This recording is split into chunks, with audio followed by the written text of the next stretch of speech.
My project for the Advanced Big Data Analytics is Virtual Analytics for Interactive Machine Learning. Machine learning is used everywhere in our life right now, and it becomes even more and more popular. Now, most of the time, machine learning is being considered as a black box.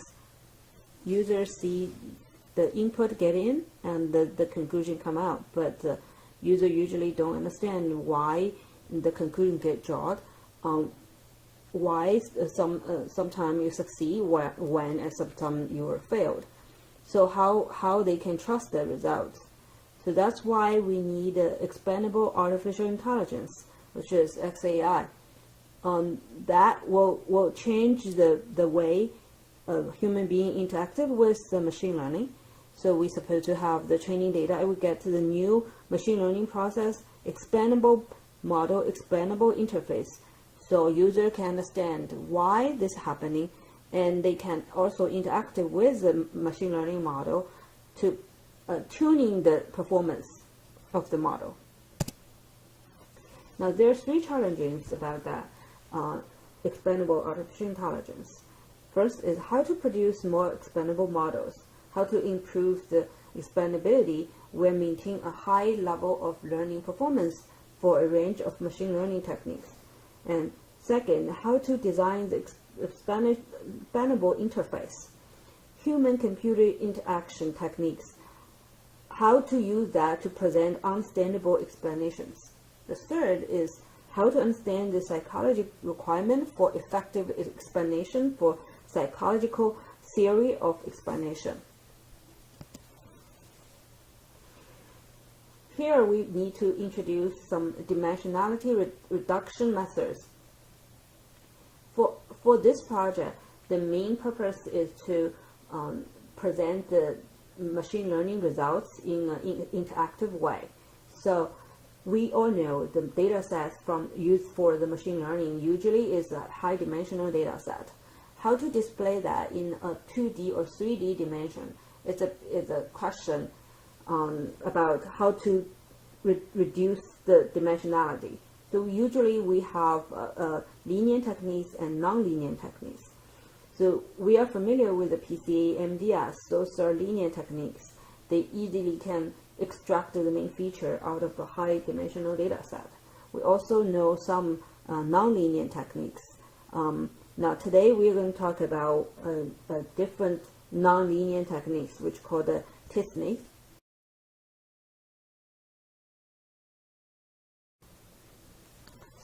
This is the architecture for our project. So we have the front end. We're using the JavaScript and HTML. It's using D3 HighChart and 3.js. And then the back end, we're using Python to build a web server.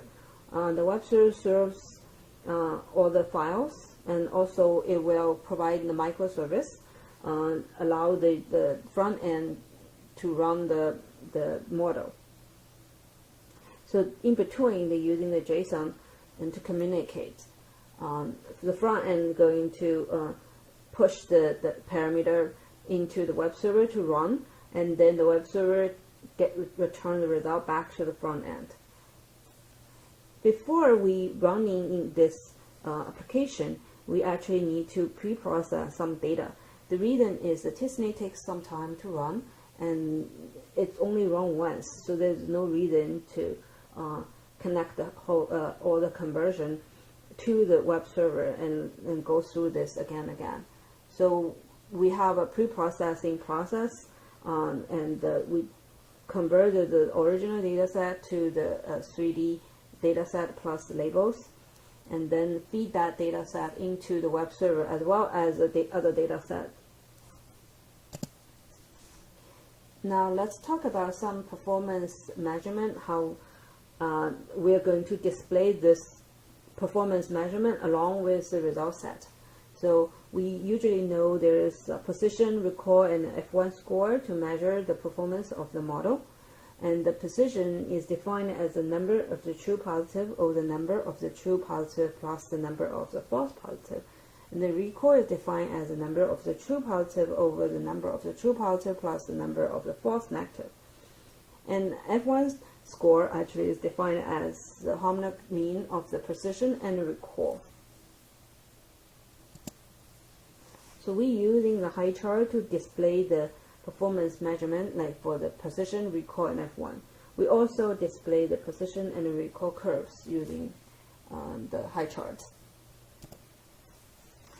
We also display the convolution matrix. Each column of the matrix represents the instance of in a predicted class, where each row presents the instance in an actual class.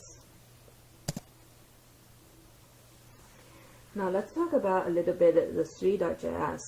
3.js is a platform for the WebGL. The WebGL actually is a cross-platform royalty-free web standard for low-level 3D graphics API based on the OpenGL for embedded systems. WebGL programs consist of the control code written in the JavaScript and the shader codes that's written in the OpenGL shading language. WebGL is widely supported in the modern desktop browsers like Google Chrome, Internet Explorer, and the Microsoft Edge, Safari, Firefox, etc. And also it can be displayed in the mobile browser. 3.js is one of this framework. It allows the creation of the GPU accelerated 3D animations using the JavaScript language as part of a website without relying on the browser plugins. So there's some document on the 3j.org and example also there. You can take a look. So for us, we're using the 3.js for the front end to visualize the result. And we actually use the buffer geometry class, shader material, point, scene, and camera. So for the buffer geometry, actually it's defined all the points, position, color, and the index for the sprite sheet, and also the scale. And for the shader material, we use that to display the image, the texture. It's loading the sprite sheet and display as a texture.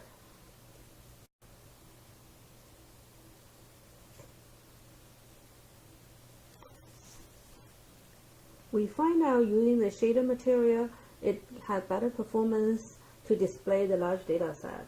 However, because it's display everything in one point, so we won't be able to visualize the movement of the point. We only can show everything at one shot.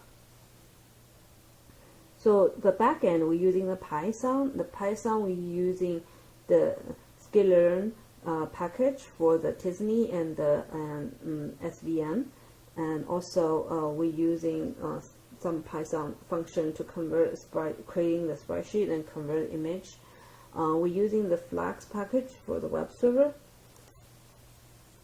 and we're using the matrix from the sklearn package to calculate performance.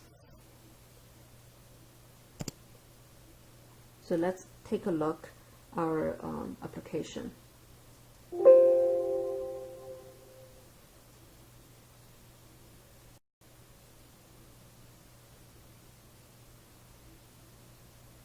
Now this is our application.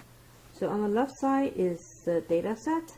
We can see it's load all the image here already, but because it has a label, so it's going to show everything gray. It's just trying to say we haven't classified anything yet. So this is a training set, and on the right side we have some parameter. We can first of all running this RBF kernel with the penalty 1. So if we run this,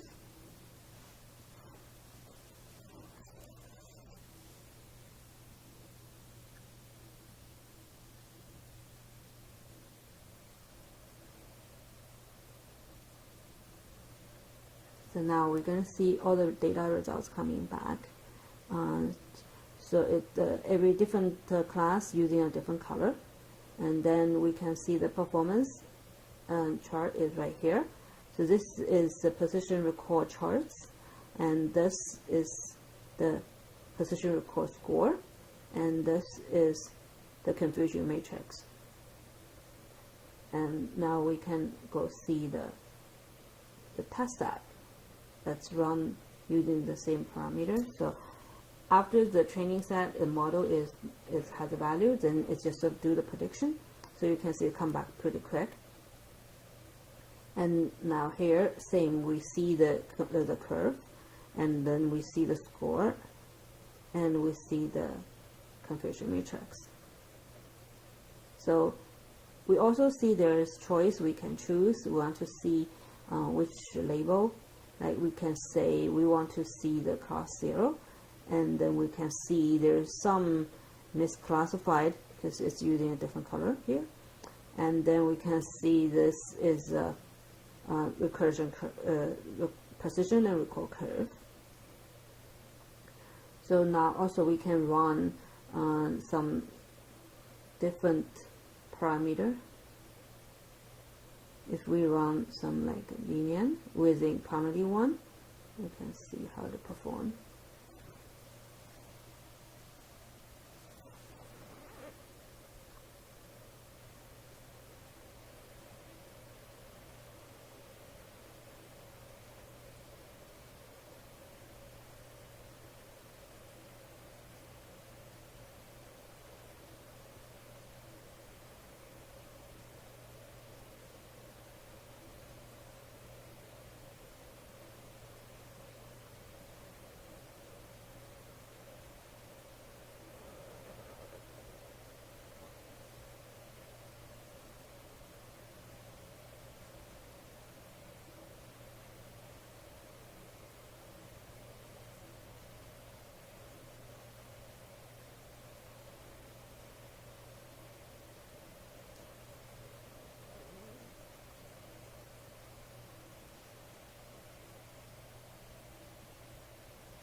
So we can see this is results.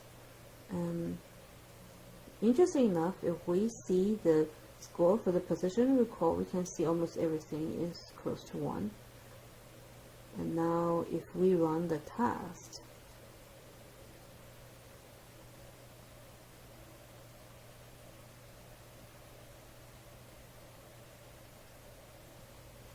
and we can see the curve is quite different, and we can also see the position, especially like 3, 4, 5, actually is not very high. So it seems they have some overfitting issue here. And we, of course, we also can look at the different class and see the 5 actually have quite a few misclassified. Okay. This is the demo for my project.